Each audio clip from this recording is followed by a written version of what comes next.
town with Rob Brown breaking it all down.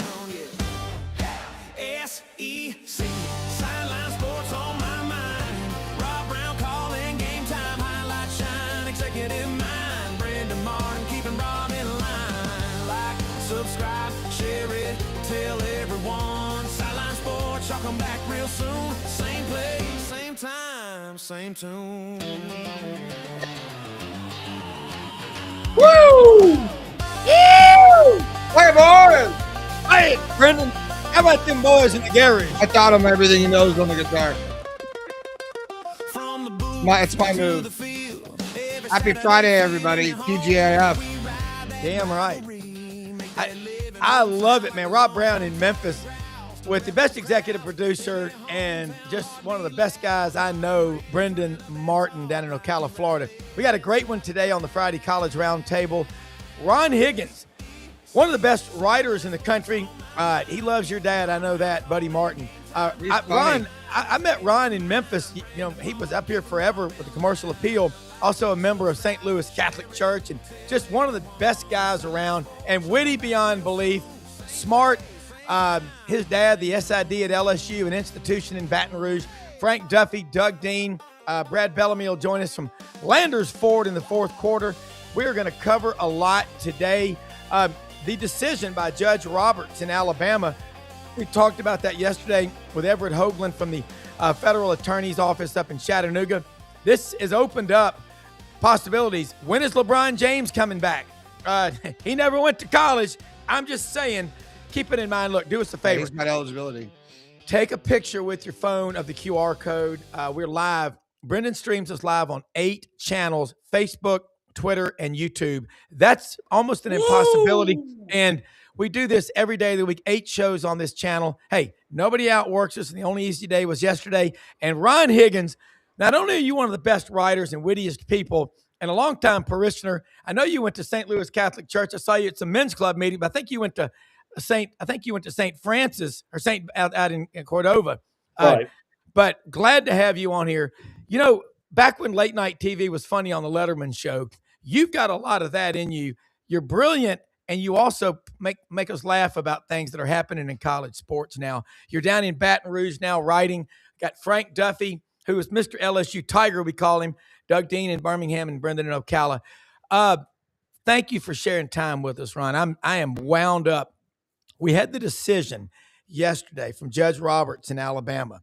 I know him. I know his wife. I've met him. We had Everett Hoagland on from the federal attorney's office in Chattanooga to talk about what's going on with Mr. Badiuku coming back to play basketball. When is LeBron James going to want to come back? I mean, take it from here. Shaq's got a year left. Yeah, hey, right. Let's bring him back. Jabari Smith, come back to Auburn. Hey, Jason Williams had plenty of years left in Florida. He got kicked off the team. Bring him back. Come on. He's still playing pickup hoops in Florida. Charles Barkley back to Auburn. Exactly. Bring him up. Bring them all back. Plug them in for 15, 20 minutes. Let them get their 20 points and move on. I mean, really. Yeah. It seems like anything is possible now through litigation in college sports. Anything is possible. I can go do this. I can go do that. And all you got to do is sue the NCAA, and they just shrink up and fold. Yeah. As soon as you get an attorney, it's like, oh, no, it's okay. We're good. We're good. It's unbelievable. I mean, it's turned to just litigation. And anytime you have litigation, you just go try to find a court ruling you like. Yeah. Let's get a friendly judge, okay? All right. Ron, it's not just litigation. Great to have you on, Ron. You're a really talented writer and thinker about, and you've got a target-rich environment to express opinions right now.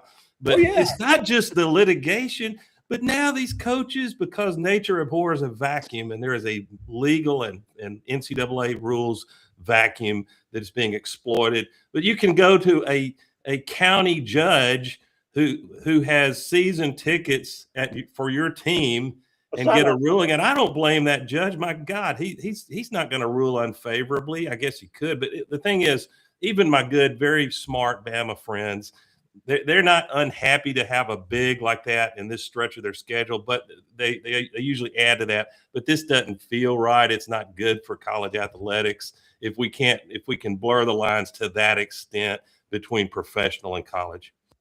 You know what's bad? Even Calipari thinks it's awful. Yeah, he thinks it's crazy. It must be bad. Yeah. It's like there's no rules anymore, and it just. And I guess the basketball people looked at football and said, "Well, hell, they have no rules. Why not us? Let's find something we can do." It's my God. I mean, you got enough pros playing in college anyway. I mean, the guys are in pro. They're 1 year guys, and they're basically already. I mean, why you got to go get guys who moved on and maybe didn't make it and bring them back? I mean, they made that decision. That's their fault. They knew what they were doing. And I have a humble proposal, and it's fraught with common sense. Pick a date. Maybe it's December 1 for basketball. Once you set your roster, that's your roster all the way through March Madness. This mid-season procuring talent, good grief. It's not good for coaching. I don't know if it's good for the locker room. Alabama will have to find who's going to go to the bench for Bediako to come in. Yeah, well, I mean, LSU doesn't have that problem. Yeah. Hell, I might be getting some time at forward before it's all over with. Well, absolutely. Doesn't have that problem. Hey, look, this is another Pandora's box, guys. We've got more Pandora's boxes in college sports than Amazon does. And this is just going to open up more of a what if. And we have nobody controlling anything. The NCAA is a feckless phantom of what it once was. And until someone steps in and says, this is the way that the playing field needs to be, because if not, hey, Paul McCartney sung about it in the 70s. Find a county judge that has a grudge, and you can get all of these legal things put through. It's a mess. Yeah. Ron, and we move past. Judge Jim Roberts was voted Judge of the Year, top judge in the state of Alabama, and he is in Tuscaloosa. I've talked to him. Apparently what I found out was that decision, it's a computerized model, and they just throw it, hey, you need to make a ruling on this decision. He didn't seek it out, but it's insane is what it is. Likely story, computerized selection. What I'm curious about is this. How do you get voted Judge of the Year? Is it like a top 10 ranking? It's by your peers. I think it's by your peers. Others receiving votes? Well, I know it's interesting, but I will say this: looking at this case, we don't know where it's going to stop. I want to switch to football real quick, and we'll come back to it. And also, Frank is the host, and I help him with it on this channel. A few minutes after this show on Fridays, it's called Gold to Go. This will be the 16th episode. Would you be kind enough to stay on with us? We'll give you a break and then come back on about 9:15, 9:20 today. We would absolutely be honored to have you talking on the LSU show. I can probably do about 15 minutes of it. Now, you're going to laugh about this, but I've had a couple of hip surgeries. I got to go to rehab at 10. So I'll do 15 minutes. And any other I have a 10 o'clock appointment, but I'll do 15 minutes. Absolutely. I'm sure I will. All right, we'd love to get you on in the future as often as you can, because we appreciate more than you coming on with us. Let me ask you something. The TV ratings that came out, wow. Ellis Johnson and Pete Cordelli sent me the numbers. I woke up about 1 a.m. My phone was doing an update. I finally got it back. 32.3 million was the top number. It's the second highest ever for a CFP national championship game. It's the highest non-NFL game in 10 years, and the biggest thing outside of football since the Cubs they won in Game 7 in 2016. Ron, kind of expand on that. As crazy as this is it like the 6 o'clock news when everybody wants to tune in to see what happened in that 10-car pileup on I-240? Well, yeah, it's the end of a playoffs, and the playoffs were actually pretty good this year. There were some tight games and stuff. I guess at the end of all this, I'm going to take a little vote here. There's this I guess, storyline out there that Indiana has revolutionized college football recruiting. I think it's BS. Y'all, what do y'all say? BS. I think it's BS. They haven't revolutionized it. Expound on that, Ron. It's like, oh, look, to win national championships, things have to happen perfectly, okay? I mean, I'll go back to, when Tennessee won it.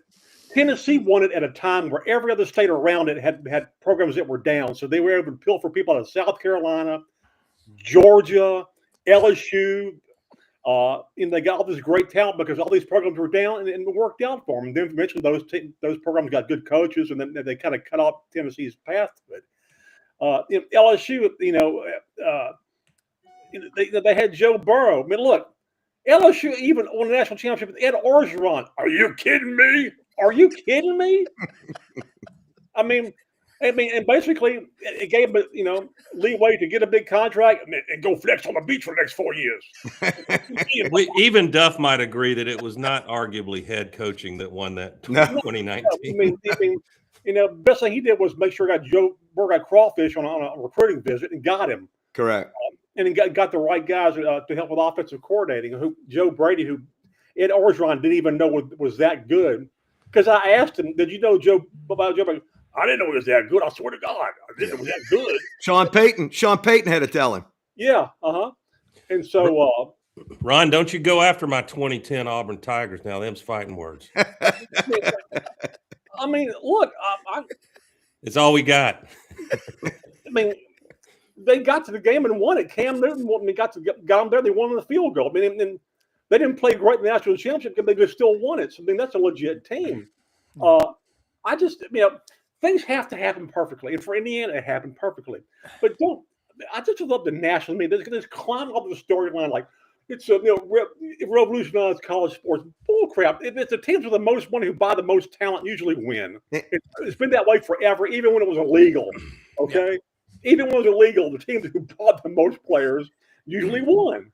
And Ron, it's the effect of recency. I mean, it's our short attention span society that we live in. Everything the most recent is the best, or it's going to revolutionize this or revolutionize that. Look, you got to give it to Indiana. What a great 2-year run! It's fantastic. And look, everyone loves an underdog, but I think when they are named as an underdog, it's truly not an underdog. If you're a Power 4 team, you have every opportunity to do what they did if you're willing to get off the porch and run with the big dogs. Yeah. If you're willing to spend in this environment, you will have a good team. And you're seeing that now. We're in an arms race. Hell, Ron, I don't have to tell you. I think we paid $40 million for our roster that we just completed 2 days ago, our 41 portal transfers. It is a different game. Yeah, I mean, all these LSU fans, when they got Kiffin, they open their wallets up all of a sudden. Like, this guy can go buy some people, which he did. Yep. If you got the money, you got a chance. And if you got a coach who knows what he's doing with that talent, you got a really good chance. And that's basically what it is now. I mean, before you didn't have any interlopers from the outside who could kind of stumble in like Indiana. Before you had the main players, and they all, it was honor among thieves. If you got out cheated by another school, you congratulated them and moved on. Like, great job. They outpaid us, or they damn it, they got us. Yeah. But now there's no rules. Ron, I think I don't want to take you on mano a mano on a debate on what you're saying. It's overblown with Indiana. I think I would challenge to a very small degree, a nuance, that there are a few things that Indiana transformed that it's probably overblown. And, this just in, media exaggerates to get hype and ratings. That's not news. But what I do think Indiana, you're going to see it happen. You already are, is this myth. And myths operate in our minds. Half of them are true. Half of them we find out later we overreacted. But you're going to see the average age of portal signees go up a smidge. And it's because of the Indiana factor. And I think there's something to that, because, the schools that you were saying who out cheats who, that was the old model. I'm not going to name names because I'm in a glass house.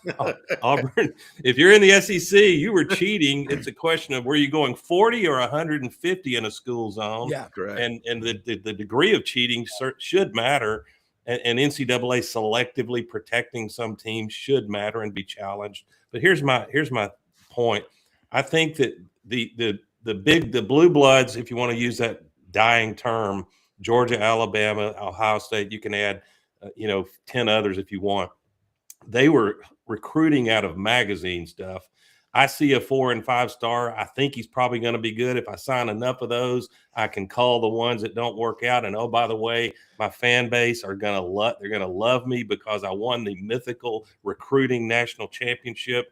And now the bust factor, the dead money that you would have to spend on getting a bunch of 5-star high school seniors to come in to make the fans happy, you can't afford to do that. So I think you will see a small to medium size shift to mature players. I don't care if they played at JMU or wherever. If they look like they're a real football player, you'll see even the Alabama and Georgias choosing to take an NIL chance on more of those guys than high school seniors that have all the hype. Yeah. Ron, expand on that. Frank talked about Lane Kiffin. I think this roster this year when Georgia and Ole Miss played, 34% of Ole Miss was high school kids they'd recruited. Georgia was 91%. What do you see that number looking like? Frank thinks it could be 60-40 high school, 40 portal for Kiffin at LSU. Could be 70-30, honestly. I mean, wow. Honestly, 70-30. He signed like 15 high school guys and 41 transfers so far. And he's still kind of out there. This whole staff was in New Orleans yesterday, kind of visiting everybody, kind of poking around. Yep. And they were kind of looking for like players who people overlooked. Like, is there anybody out there that like a gym out there people maybe overlooked? So he's always looking for stuff. And yeah, I agree with all the players. I mean, you want guys who've been in college who've actually started games and kind of proved themselves rather than 5-star recruits. I totally get that. I mean, look at the starting quarterbacks from the SEC. A lot of them, most of them are transfers. National title game. You had Mendoza and you had Carlson Beck, who was on the John Belushi Animal House playing 7 years in college. Yeah. You want older guys if you can get them, and if you can get them for 2 years, like they had Joe Burrow, it's even better. LSU signed a lot of guys like that. They signed the USC quarterback, who was a freshman, who of course Kiffin had recruited. And he's kind of lined up his quarterback room, with Levitt next year, and then who's on Longstreet, USC next. I mean, he's kind of gone around and see how he could. There's some proven guys, and then there's some guys who've been, say, sophomores who've shown promise and gotten playing time, and you kind of put it together that way. But I agree. I think everybody looks now like, let's go get a veteran guy. I mean, I don't care if he has 1 year or not. You'd preferably like 2, but if you get him 1 year, Mansur Delane, LSU this year, with, 1 year guy. All-American, first team All-American, unanimous.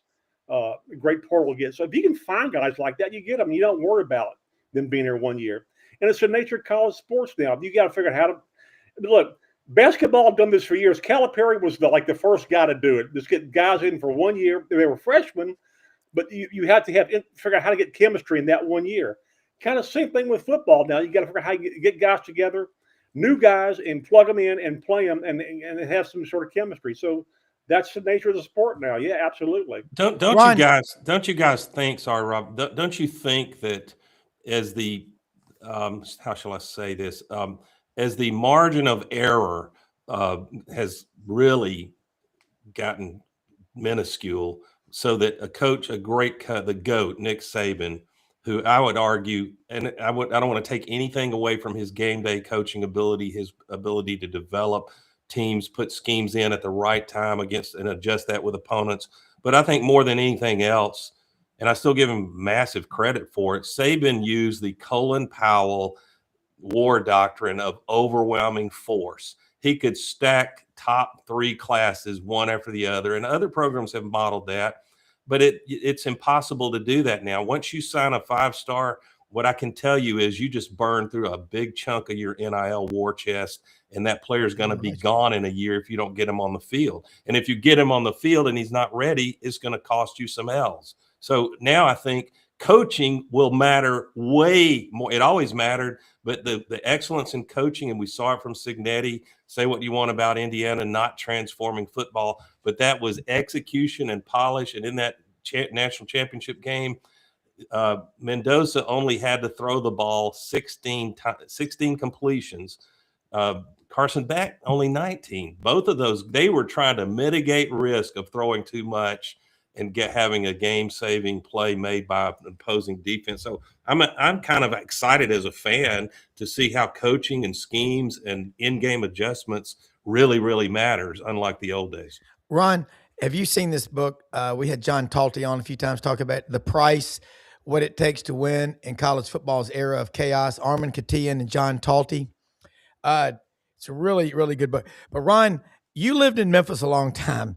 I remember one night after a touchdown club, it was a touchdown club dinner at Folks Folly. A bunch of people got together, and I was there, and also was Roy Adams, Tin Stud, Bill Harper, Mr. Georgia Bulldog, and Logan was there. And I mean to tell you, after a couple of cocktails, I mean, I don't know what the statute of limitations are, Ron, but it was unbelievable. It was some of the wildest stuff I've ever heard. And Roy, he didn't care. He was like, one of those guys in the Gambino family or something. I mean, and you had people, you had boosters everywhere. Mr. Dunlap passed away last week, Big Bobby, Mr. Bobby down in Batesville. And I mean, that guy was incredible. His generosity. He loved Ole Miss. He loved Mississippi State. He loved the state of Mississippi. There's people like that everywhere. Frank has talked about it. Todd Graves, Raising Cain. Have you had a chance to sit down and write a story about him? And then Frank, after that, jump in. I didn't mean to, but I want to get your thoughts on that because, I don't like Yellowwood as much as I used to. Well, I can tell you, Cane's just damn fine chicken fingers. They really do. They sound like cocaine. They really do. Give us the recipe. It's a consistent product.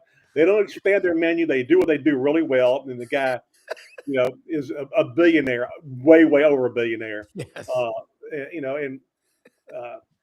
think graduated from Georgia, but he's from Louisiana. The story. He had this concept. He had a professor in college tell him he was an idiot. You can't just sell chicken fingers and make money. Okay. Fred Smith got a C+ on his thing at Yale. Yeah. So Todd does everything he can to help LSU. I mean, he has athletes in all sports who obviously push his chicken fingers. A lot of them come when they win a championship, a national championship. A lot of them come and work the window one day. I don't think I ever saw Paul Skeens flip chicken fingers, but I'm sure he may have. I know his girlfriend probably did. Yes. Whoa. Yeah. But it's nice to have a one humongous booster. But the thing that puzzles me, and I've talked to Wally Hall about this with Arkansas and other guys. Yeah. Walmart doesn't help Arkansas. No, they don't. They're free. Tyson does more.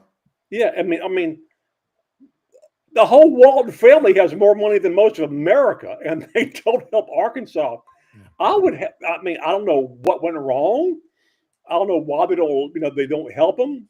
Besides put their name on their basketball court logo. You would think that place which probably needs help more than anywhere else because it's locale and you really it's tough to recruit in state in Arkansas, and you're surrounded by schools. Texas and Oklahoma, and A&M, who just plunder everything around you. You would think Arkansas would need some help, but everybody, look, you've got to have a few big sugar daddies, everybody to have a shot. You really do. And LSU, of course, has Todd Graves. I mean, they're lucky to have him. Well, the Walton family's philanthropic endeavors are really not in line with college football and our fans. They're way on the left-hand side of the political scale. Well, but here's the great thing about Graves is it's awesome when you've got a benefactor who started out a fan before they made all the money. That's a huge thing. Unlike an Uncle Larry Ellison who decided to buy our quarterback, Bryce Underwood, last year just because his girlfriend thought he was a good quarterback, who comes in that doesn't have an alignment. That's not sustainable. That's why I haven't heard that he has done any more for Michigan. But Todd Graves and his anywhere from 30 to 40 billion, depending on what you're talking, because he owns every one of those stores.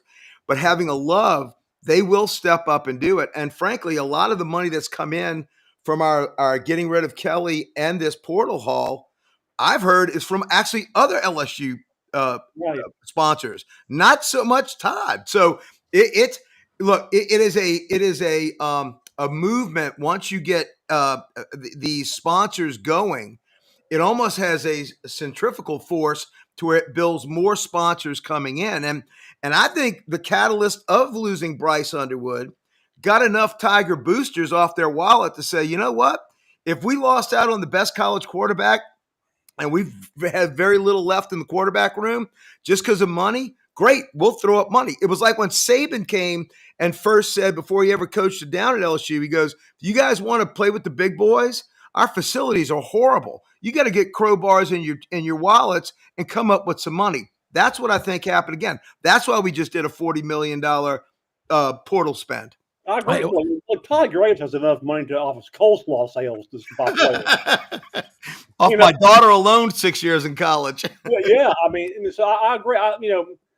The LSU's AD, Virgil Osbury, told us at the Kiffin press conference when he introduced him that he told us that he was approached by people who never contributed before to start giving money. It helps to have a new cash flow. So yeah, I agree with you. I think most of the money came from new boosters or more money from the current boosters. I mean, and of course, it's nice to have Todd Graves to fill in the blanks. Right. You need the blanks filled in. So and Ron, that was just halftime of the Texas A&M game. Yeah. Hey, Ron. Ron, I'm going to clarify one thing real quick on the Waltons at Arkansas. I'm actually going to a thing this coming Thursday, the Hot Springs Country Club. I hope Billy Bob Thornton's there because he's from Hot Springs. But I'm going there, and the most recent guy that ran the Razorback Foundation is going to be there. It's going to be a lot of Arkansas boosters. And I was up there last year in Fayetteville asking that question to a lot of the power brokers at Arkansas. They said the Waltons in the last two capital campaigns at Arkansas have written checks for $400 and then $500 million, but it's all academics. It's really strange. You're right. I mean, that's a lot of money, but the family for the most part are Missouri people.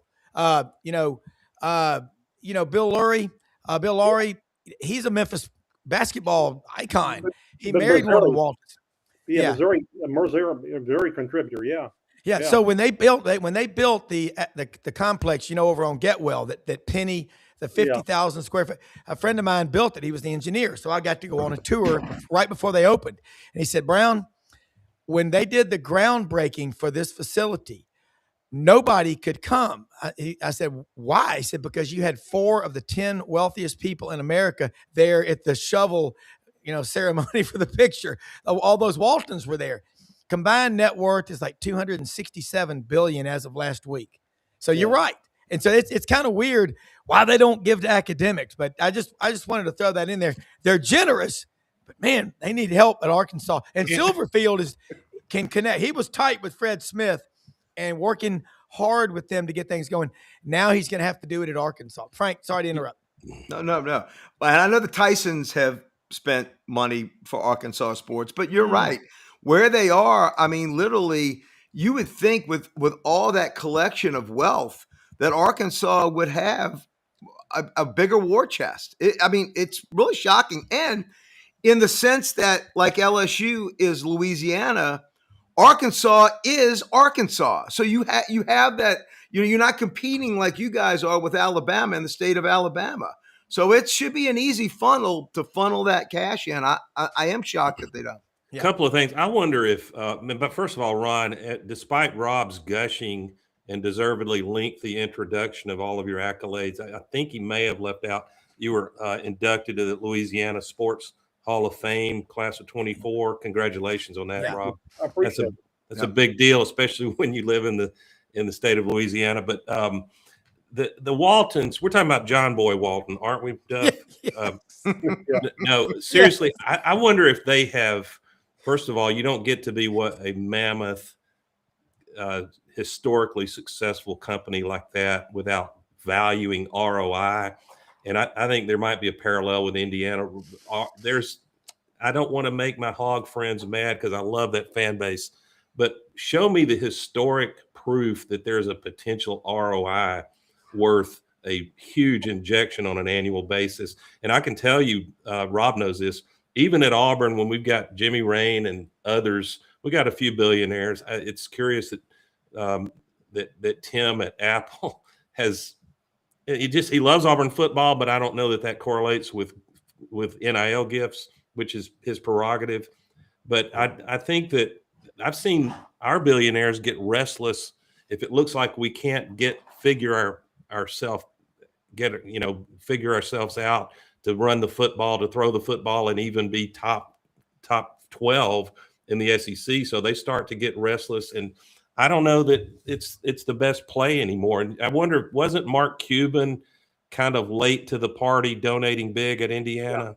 Yeah. So he needed to get inspired. So I think Arkansas's best chance, and maybe it's the new coach, their best chance is to the vision of where they're headed and how they can elevate, change their baseline like Ole Miss just did. God knows Indiana did, of what is possible. Then you start to get a billionaire excited about getting on board. Yeah, Ron, I like what Doug just said. Expand on that across the SEC. I mean, you look at every fan base has wealthy alumni, but how motivated are they is the question. Yeah, I mean, you've got to have some guys on board. You really do. Like Walker Jones did a great job at Ole Miss. He really did a great job. I mean, his business acumen from Under Armour, his ties to Ole Miss as a football player, and he really laid out a really great business plan for Ole Miss, and kind of, I mean, honestly, got him ahead of a lot of SEC schools, including LSU. But you've got to find somebody like that, and plus you've got to find somebody who's got a lot of money. And a lot of these schools, look, it's hard to. I mean, different. You've heard different schools have different guys. I mean, the Bryan family, Mississippi State and Starkville. I mean,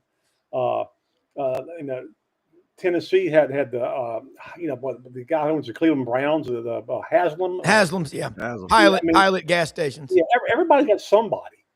It's just whether if you get that guy on board and he can help get other guys on board, and that's the key. I mean, LSU, when anybody sees Todd Graves on board, there's other people who get on board. They just when you have a lot of money and people see that you have a lot of money and you get on board, you think, okay, this guy must know something I don't. Let's get on the board with it. Yeah. Yeah. Ron, I'm going to ask you this because one of the topics we wanted to get into today is 3 years in a row, the Big Ten's won the national championship. We have a guy, I think it's Hoosier Ted, was commenting yesterday. He's found our show. Brendan says, you're doing well when you get the haters. He said, kind of ironic that the SEC starts to crater when everybody else can cheat. I'm like going, what? I mean, the dare thought of that. No, but I like it's not unfair, is it, Rob? No. Yeah. So Ryan, kind of carve out a path for the SEC. Remember in 2014 when Commissioner Slive said, look, this basketball product's got to improve because we got the SEC network coming on. You think there's a panic button going on in the SEC office in Birmingham right now? Kind of lay out the path for us, and then I'll bounce it around with our panel on here. I'm not panicking. Panic's a waste of time. I don't think SEC panics one bit. I mean, they just you have years where you have some 2 or 3 really good teams. You have other years you have good teams. It goes in cycles, but as long as the money keeps coming in and all the schools sharing the revenue, they have plenty of money. And everybody's got a chance to be good in some sport, which I think is the key to the SEC. Everybody's got a chance to be good in something. And you look at the depth of championships in different sports. You know, I mean, there's a reason the SEC has a lot of teams ranked in the top 25 in football and baseball and women's basketball. Yeah. And you go down the line. I mean, I think you know, I think for years Florida's had the best overall athletic program in the SEC. I mean, as far as all the sports, I look at it. I look at the conference. I mean, I know people have to look at football, but I look at the league. Honestly, this is just me. I look at it at all sports, and all sports have some sort of value. Just me, and I realize when people look at football, but I just do. That's why when Texas and Oklahoma came in, I was excited, man, because I knew the value they added in all different sports. And I don't think the SEC is panic whatsoever. I've never known the SEC to ever panic. You know, ever since Roy Kramer came in as commissioner, followed by Sly, followed by Sankey, each of them have carved their own path of what they could do, and I don't think they're worried at all. You know, I mean, like it happens. I mean, you know, it was bound to happen. The Big Ten finally won some championships after a long drought. But I don't think the SEC is really particularly panicked about it. Okay. And if you're talking conference wide, you want to know how strong the SEC is? Go attend an SEC baseball game. Yeah. You will see the passion for this conference on what some people say is not a big sport. Go to Alex Box on a Sunday afternoon when Auburn's in town or Mississippi State's in town or Arkansas, and you will see how strong the SEC really is. No, I agree. Hey, let me pivot, guys, since we've got two fine LSU men on here, and Ron covers a broader, you know, span of topics. And by the way, Ron, if you get those knees rehabbed, hop on the Bengal one with Duffy and come to the loveliest village for Auburn LSU. I know.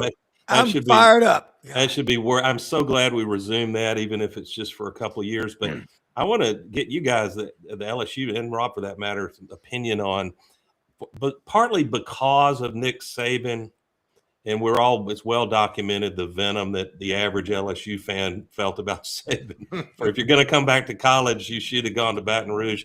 But Saban was the Darth Vader, and you achieve that aura, I suppose, by dominating opponents and winning more than your share of championships. And in their best years, I tended to think of LSU always talented. You're never without talent, which is the big indictment of Brian Kelly, how you couldn't do more with the talent you did have. But LSU to me was that we were all cheering. If you didn't yell "Roll Tide," you were cheering for LSU because they had the wherewithal to take down Darth Vader. Now, flip the script, Duffy and Ron. We are Darth Vader. You get to be Darth Vader now. I don't know that that's fair, but I'm curious to see how. And by the way, I'm not cheering against Lane Kiffin. I want to see what he can do with the best talent he's had in a good while, arguably. But how do you think the fan base will? Because most Saturdays you play, the only people pulling for LSU as a rule will be LSU fans. Your thoughts, Ron? LSU fans couldn't give a damn anybody else about that. They really can't. They're, you know, somebody when the LSU guy Kiffin, you heard this from Ole Miss fans or anybody else who Kiffin coach. You know, he'll be there 3-4 years. He'll be gone. LSU fans are like, okay. That's good. So we'll hire another Darth Vader. We got over losing the GOAT, the greatest of all time. We can handle this. I promise you. And people said this. They said this about Kiffin. Y'all crazy for hiring him. And I tell people, Louisiana invented crazy. Okay. Well said. This state invented crazy. This state, you know, it's about to have a cold snap. They're panicking. They get a hurricane coming in. They're drinking. They're going to the stores and buying liquor, not bread. Okay, this state invented crazy, so they're on board with it. And go ahead. Well, as a matter of fact, and Duff and I've talked about this. If you're not crazy, including your head coach, you don't win a championship. You usually have crazy correlating with the best seasons LSU has had. We had Les Miles win national championships. He was as crazy as a bathhouse rat. No, look, we're embracing the villain. We were made for this. I'm telling you, I'm shocked us and Kiffin didn't find each other years ago. This was a match made in heaven. And I'm telling you, y'all, I've been on this show for 7 years telling you that I was in therapy over losing Nick Saban. It was hard. It was brutally hard. But the most proud I've ever been of LSU sports, and look, I miss Ron. Ron, you graduated from LSU, I think, in 79. I got there in 80. We almost overlap. The proudest I've ever been was actually winning 2 national championships after losing Saban and having to compete with Saban and being in a third game that, frankly, we should have played Oklahoma State and boat raced them. The fact that we could have had 3 national championships after losing the greatest of all time, I am so proud of that. But no, make no mistake about it. Ole Miss, the collective Ole Miss fan base right now is going through something, and if they don't slow down and pace themselves, they're going to burn out like a roster booster. I have never felt venom like we've seen from Ole Miss in the last 2 months, and I get it. We get it more than anybody. But let me tell you, boys, 18 years is a long time. You got to get over this, because if not, you're not going to focus on what you've got, and you've got a damn good football program that y'all have built in the last 5-6 years. Yeah, Ron. Even before Kiffin said why he left, I knew why he left. He left the same reason Nick left LSU. He had to find out. Nick had to find out if he can coach the NFL. He had to find. I mean, the itch was there. It was available. He had to find out, and he found out. Couldn't do it. Kiffin wanted to find out, could I coach at some place like LSU where there's pressure every single day? I mean, all this stuff's available to me, but I got to win. And that pressure, I'm sorry, that pressure's not there at Ole Miss. It's not like it is at LSU every single day. And I think he had to fight like, I'm 50 years old, man. I've coached a bunch of different places already. I've got to find out. I've got to find out if I can do this. And I think that's why he left. It was nothing against Ole Miss. He'd been there 6 years. It's not like he just packed. It wasn't a Tennessee deal where, he unpacked boxes, he moved on. He was there 6 years. He built it. And he had to find out. I got this offer. I've always wanted to coach at this level, at a place that's this passionate, where, I mean, even their little dweeb governor's on board. Little Napoleon. Pee Wee Herman. Yeah, Pee Wee Herman on board. But I've got to find that out. And that's all there was. There wasn't any, and all the hate for Kiffin. I mean, look, I know he brings a lot of himself. Okay, that's just the way he is. I get that. He's a lightning rod. But there was no other way for him to leave, okay? I mean, Ole Miss didn't want him to coach in the playoffs. He allowed his coaches to coach playoffs, and they can hate him forever. Look, Ole Miss probably hates Kiffin more than LSU fans hated Saban leaving, because Saban went to the Dolphins and then to Alabama. Nick told me like 2 or 3 years ago. He goes, and then like I just said, he goes, look, I probably made a mistake leaving LSU when I did, but I had to find out if I could coach the NFL. I just had to. Yeah. We elected him to the Louisiana Sports Hall of Fame in 2020, and he just now took the induction this past summer because because he goes, I don't have time this summer. I'm recruiting. Well, in 2028, in 2028, he will be back on the floor of Tiger Stadium with our 25th anniversary of the 2003, his first national championship team. But Ron, I'm going to say one quick thing before we go to Brad. You're going to think I'm crazy, but Lane Kiffin could look at LSU as if it was the way that Nick Saban, if he stayed, could have turned out. Do not be shocked if Lane Kiffin doesn't stay at LSU to see what Saban could have done had he stayed. That's a lot of the part of why he also came. It was on Saban's instruction. Yeah, absolutely. I mean, and that's another thing. Saban got criticized by people because he's an ESPN analyst and he advised Kiffin what to do. It's like, that's against journalism ethics, folks. Nick Saban's not a journalist. Okay, he's Nick Saban. He's a former coach, being an analyst. And if one of the guys he worked for asked him an opinion, worked for him, asked me, he's going to give it to him as a coach and a friend, and he's not a journalist. So he's just helping his proteges. Yeah. Exactly. And Ron, before I go to Brad, just like your dad was sports information director, SID, those are the badasses. I mean, I was mentored by David Housel, Buddy Davidson at Auburn. You think about Langston Rogers at Ole Miss, your dad at LSU, Herb Vincent. Herb Vincent's one of the coolest people I know in the SEC office in Birmingham. I mean, every time I see him, I go up and I make sure and shake his hand and say, I want to tell you how much we appreciate what all you do behind the scenes. He's an LSU guy. He's just, man, I was so close to being an LSU fan. Dad was 3 weeks away from being a walk-on football player down there, and a spot in architecture opened at Auburn. I grew up listening, and I still listen to 870 WWL. I remember the Hap Glaudy King Edward Cigar Sports Show. I love it. Let's go to Brad Bellamy. Ron, remember the Landers Ford, Memphis.com, the great people. Landers Ford. I bought stuff from there when I was there. Yeah. There you go.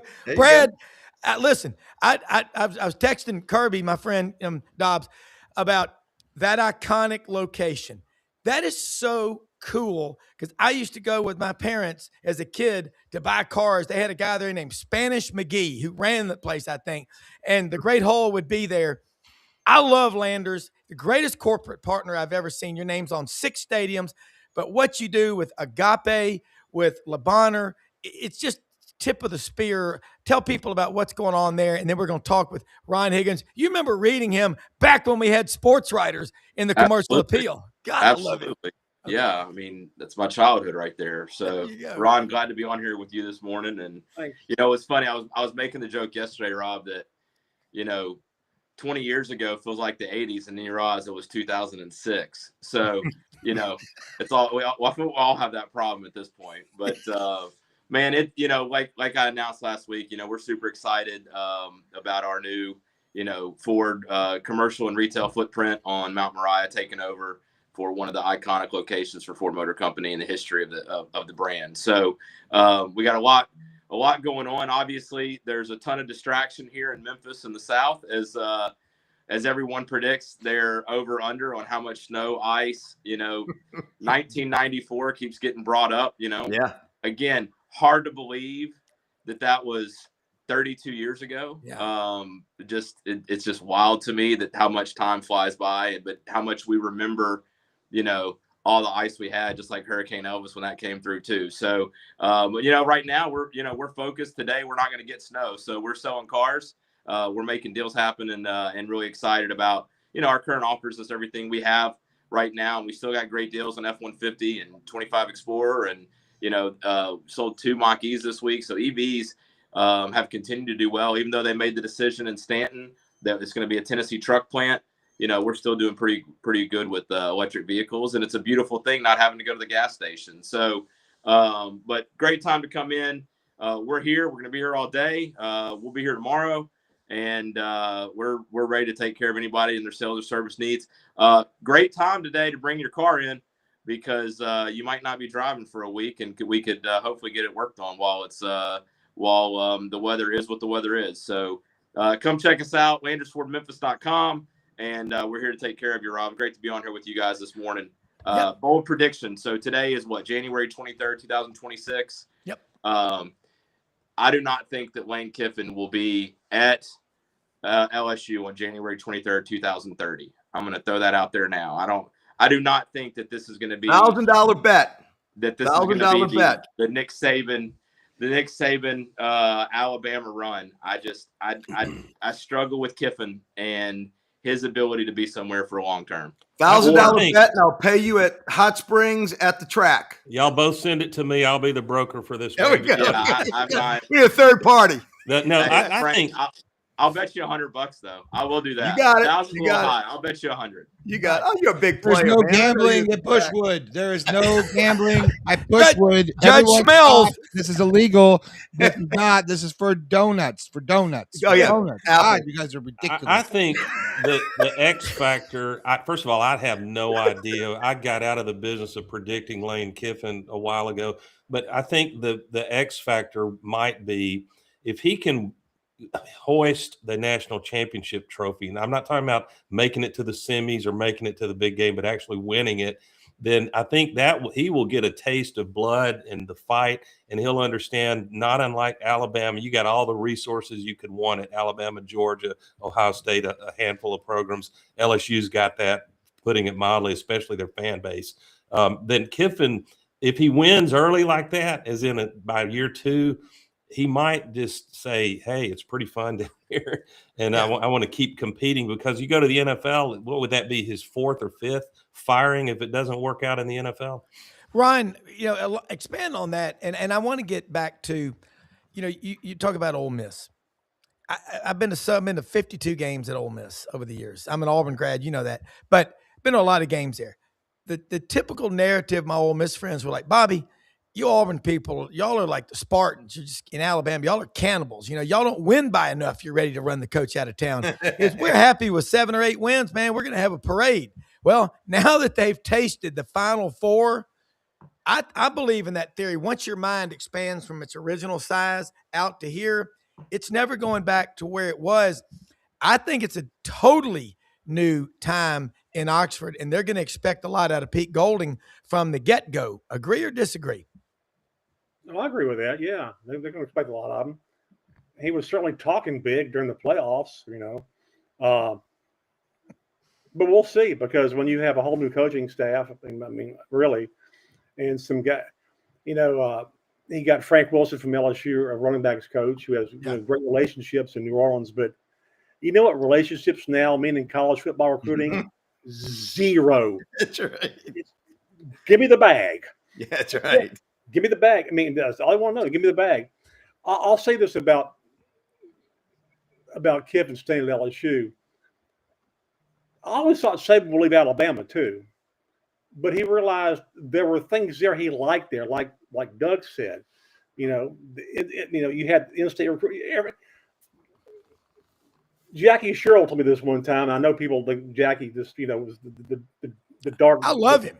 I love having him on the show. He's fantastic. He said the things you have to have a winning football program is you have to have a great recruiting area. You have to have enough money for a budget, and you have to have everybody on board, the administration, the president, and then that's what Kiffin has. He's even got the little dweeb governor in his pocket.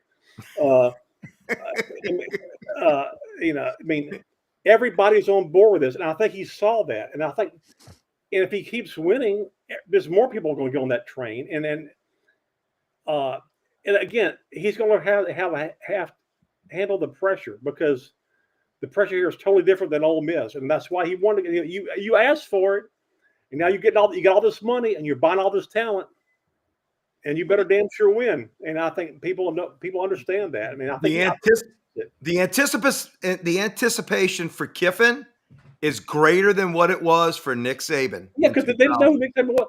Hands down. Saban came in as a last-minute candidate. They had no idea who Nick Saban was. They had no idea. I mean, until and Saban saw the stats that Louisiana produced more NFL players per capita than anywhere else in the nation, and he called Jimmy Sexton and said, "Can you get me in on this job?" And Sexton said, "Sure." And he called Sean Toohey. And Sean Toohey, who knew Joe Dean from going to his basketball camps with me, and said, Nick Saban is interested. And then Joe passed it on. That's how that went. But he was like a last-minute guy. I mean, nobody knew. Nick came out of nowhere, and so there was a lot of trepidation about Nick. I'm honest with you. Yeah. All right, let me go to Brad Bellamy, and I will say, you mentioned Joe Dean. A little string music from downtown Lexington, KY. Stefferino. I love it. Brad, jump in here with this conversation, because I mean, God, I miss Joe Dean and Converse sneakers. Brad? So, my thing with Kiffin is this. The expectations are now higher than they've ever been. And he has had one season in his entire career of coaching where he exceeded expectations and he didn't finish the year. That's it. Last year, well, I guess 2 seasons ago now, since this Indiana championship season's over, but 2 years ago, everybody thought that was the year Ole Miss was going to break into the playoff, and they failed miserably. They had the schedule set up to do it. They lost to Kentucky. It didn't happen. This year, they had a very favorable schedule. They won the game they needed to win in Oklahoma, got them into the playoff, but then Kiffin bailed. Who knows if they would have beat Georgia if Kiffin would have been there. Kiffin would love to say he did. Who knows if what that outcome would have been in the Miami game. It still is baffling to me that he made the decision with all the coaching opportunities that will continue to come. He had to have had LSU as his number one destination spot, because without that, it makes no sense to me why he would have left and tried to. I mean, because that legacy of Ole Miss, he can't claim that if by leaving. So that's my thing with him. He is disappointed every team along the way, except for maybe Fort Atlantic. So, because he probably exceeded their expectations of what he could do there. But I mean, it's just, I think it's so much pressure. So much pressure. And go ahead. But the difference is, Brad, is that his nail in the coffin for that year that they were supposed to win it all happened with a Kyron Lacey catch in the corner of Tiger Stadium with 100,000 screaming Cajuns. He doesn't have that problem anymore. He's got that on his side now, and I think he saw that. Yeah, but he lost. I mean, they were still in the hunt last year, and he lost but 2 years ago. They lost to Florida late, and they shouldn't have lost to them, and that really nailed it. Yeah. I'll say this about Kiffin. Maybe Ole Miss fans will eventually look at Kiffin like LSU fans look at Saban, that he took him basically from being a mediocre program, because LSU was in the toilet for 10 years, and Saban gave him a whole new outlook. I mean, direction. Maybe eventually Ole Miss fans will look at Kiffin like, you took us from being happy winning 7, 8 games to expecting to win championships. And maybe they'll eventually get to that. They may not anytime soon. Like, hey, it'll take them 18 years, because that's how long it took me. 18 years. I get totally what you're saying, Brad. I totally get it. Yeah, but it took LSU fans a while to, and there's still some who don't like him, but LSU was in the total for 10 years. I mean, Curly Hallman, DiNardo was good for a while. I mean, there's a long string of coaches they're not very good. And I understand Ole Miss fans why they feel that way right now. And listen, I mean, LSU was on Kiffin's radar until they fired Kelly. Yeah. And then it was like, oh, hey. Yeah. The only data point I want to add, I love y'all's discussion and debate here. 2 minutes left. Yeah. That'll be 15 seconds. The thing I would add is we're sitting here trying to forecast, can Lane Kiffin win a national championship? And it's fair to ask, since the SEC has been missing in action to lift the big trophy for 3 years now, it's fair to ask, is there any coach in the SEC right now that we would bet much that would we take an SEC coach or the field to win a national championship in the next 2 years? And you like Kirby Smart, you like DeBoer, you like Ole Miss, you like LSU with Kiffin, but it's gotten tougher, guys. It has. Hey, look, guys, we've run out of time for this part, but we're going to be back on at 9:15, 10:15 Eastern with Gold to Go LSU. Frank Duffy, I'll be on, and Ron Higgins, you're going to come on with us. We'll pick this up, Ron. So we'll take a quick break. Let me close out by saying, Brad Bellamy, thank you so much, Landers, sponsoring this show. We appreciate it more than you know. Rumble Boxing, My Town Roofing, HempForPros.com, Hewlett and Dunn Boot and Clothing Company. Let me say, most often we see the face of Christ in the least among us. We are the most blessed people in the greatest country in the history of the world. Journalism, folks. Read Ron Higgins. Ron, let them know how they can follow you. We'll say goodbye. Well, I'm on ShreveportBossierJournal.com. I'm on there. I'm free. I'm on dronhiggins.org. I'm on there. You can find my brief, witty comments on Twitter at Ron Higg, and Instagram on SEC Ron. It's all the places you can find me. All this social media stuff has me dizzy. Hey, guys, thank y'all so much. Awesome show today. We'll be back. Landers Forward. Get out there today. Get you a new F-150 with the 4x4. It's a truck. It'll get you anywhere. Take care. That's right. See you guys. All right. Thank y'all.